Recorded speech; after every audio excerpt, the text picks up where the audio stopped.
Two, and some of her most notable work includes the 1994 federal assault weapons ban, the 2014 CIA torture report. California Governor Gavin Newsom will now have to appoint somebody to serve out the rest of her term. So some pretty big news, both stories coming out nationally today. Here at home, I-10 is back open this morning. Traffic up and moving again after an hours-long closure on the westbound lane near Marana yesterday. If you were out there, you were probably stuck out there for a couple of hours. And DPS says that this crash was because a 63-year-old woman from Tucson ran out onto the freeway. She jumped in front of a semi-truck, and unfortunately, she did end up dying. Now, this is the third crash involving a pedestrian on I-10 near Marana that has happened just this past month. And now people are, of course, wondering why this keeps happening. Everywhere was just a backup, and it was very sad. I heard of a woman, crossed over, but it was, they got to do something about it. This has been the third time this month that someone has passed right here on I-10, and I don't know if it's just people passing by thinking it's a shortcut, that happened on I-10 but near Marana it's very tragic. This month. DPS still investigating this one this morning, so once we learn more about the victim in this case, we will be sure to keep you updated online. And this morning, people here at home are mourning the loss of a tech CEO that's actually from Tucson. The 26-year-old Pavel Lepere was murdered inside of her Baltimore home. A 32-year-old man who is both a convicted felon and a registered sex offender has been arrested for her murder. Now, he is currently facing 30 different charges. Police do unfortunately believe that this was just a random act of violence. Her parents traveling from Tucson to Baltimore and remembering everything about their daughter, who they say made a huge impact on every single life she touched and every single person that she met. So I want to thank you all for being here and for loving our daughter and taking care of her. She's always been a leader, always been driven and creative. Always intended to be a high achiever. Even didn't mention it or say it or anything, but you could just tell that she knew what she wanted to accomplish, and there was nothing that would get in her way of accomplishing that. Arrangements, once we do know more about that, we will let you know, but a very tragic loss, a very sad loss, and of course thinking of her family at this time. And another story that we were following yesterday that you probably heard a lot about was, of course, that crash that happened on Grant and First. This was early in the morning, about 1 o'clock that this happened, and you can see the scene there, a pretty horrific scene because of that crash. Now, we do know that it closed the road there for more than 10 hours. The road has since been reopened. It opened yesterday afternoon, but the suspect in that case, police believe that impairment was a factor, and that driver actually appeared in court yesterday. He was seen using a walker due to the injuries that we assume he sustained in that crash.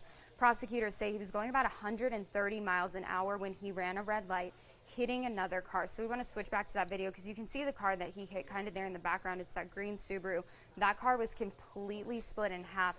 Somehow, looking at this crash, you wouldn't think that this was possible. Everyone did survive, and the two people who were inside of that Subaru at the time, they now no longer have what's considered life-threatening injuries. So it looks like hopefully they'll be okay after this crash, but the driver is now facing 2 counts of aggravated assault. He's facing endangerment and criminal damage. And another story that we want to take a look at today, national news coming in just this morning. A quick update, the United Auto Workers Union expanding its strike now, including 2 additional facilities. This means that about 7,000 more members are going to be walking off the job. That is at the Ford plant in Chicago and then a GM facility in Lansing, Michigan. UAW says about 25,000 members are now involved in this strike, and it started back on September 15th, so a lot of progress since then. The picketing is actually including the 3 largest U.S. automakers, and this is the first time in history that that has actually happened. And something that we're seeing here at home, a shortage in refs, and that's having a huge impact on local sports for kids, specifically soccer, as kids get into soccer season.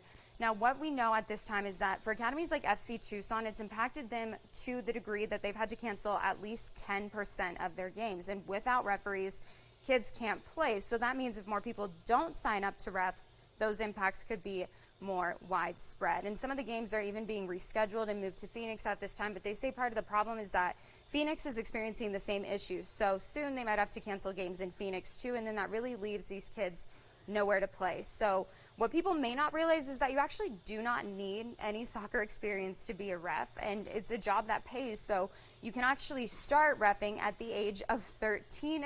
pays pretty well. I've known people who have refs, so Allie's like, get me in on that. Once the weather cools down, We've I want lost that probably action. 5 to 10 games so you already, actually, and for Allie, if it she doesn't wants to change sign soon, up it to will ref be on more the like weekends, 20 and drop the kid off 30. at the soccer game, ref it, and then he has the advantage. Well, you can sign up on our website, so we have a link directly to the page where you can sign up if you would like to ref, or honestly, just a fun job for your kids to do. You know, if you're like, hey, get out of the house, you need to make some money, perfect job for them. And we want to wrap it up before we go to Allie with our weather with this story, because you know we love all of our brave four-legged friends. And this girl, she's such a beautiful little lady. This is Ari. She's the Oro Valley Police Department's wellness dog. So as we've said before, she was a little bit too friendly to do the police work, do the, you know, hard-hitting work out there in the streets. So they put her friendliness to use, and instead she brings a little bit of light and joy to the sometimes heavy world of policing. She recently graduated from Basic Obedience Level 2, so she's now currently undergoing her therapy training. And once she completes that, she will receive her certification, and she will officially become the cutest and best little officer over there at Oro Valley Police. Of course, Carson's like aside from my husband, so she is just the cutest little thing. We want to go ahead and take a live look real quick out at Tucson, and just kind of looking at, we'll take a live look on this cam, looking at the weather that we're seeing out there right now, because it is clear, which I know a lot of people probably want those storms to move in. Doesn't look like that's going to be happening anytime soon. Allie says no. Good news is, though, friends, the temperatures will start to go back down, hopefully sometime soon. Absolutely. So that's some good news, though, for us on this finally Friday. But hold on one second, Anna. As you see that the wind is really picking up that tree there on the right side of your screen.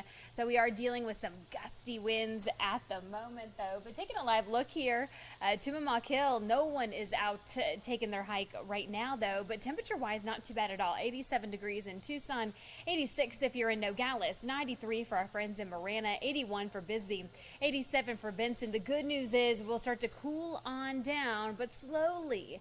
99 degrees for our forecasted high today. So we're not at triple digits, so it's some good news, right? 1 degree cooler.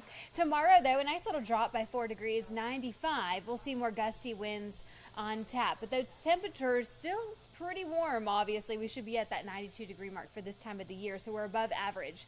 98 by 3 o'clock, and cooling down to the 90s by 7 o'clock this evening. Our radar remains dry, not even tracking any clouds right now.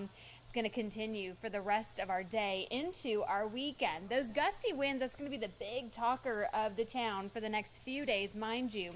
18-mile-per-hour wind speeds by that noon hour, increasing to around 25 miles per hour. Those gusts of wind, and then sticking with the teens if you're in Benson, parts of Sierra Vista, Nogales, and the Douglas areas this evening. I'm going to fast forward all the way, though, to Saturday. So tomorrow, especially if you have some outdoor plans, so many fall festivities are taking place, the big game tomorrow night. Do keep in mind and plan accordingly when it comes to those wind speeds. 41 miles per hour for Ajo, 32 if you're in Tucson, 29 for Benson. Again, this is midday tomorrow.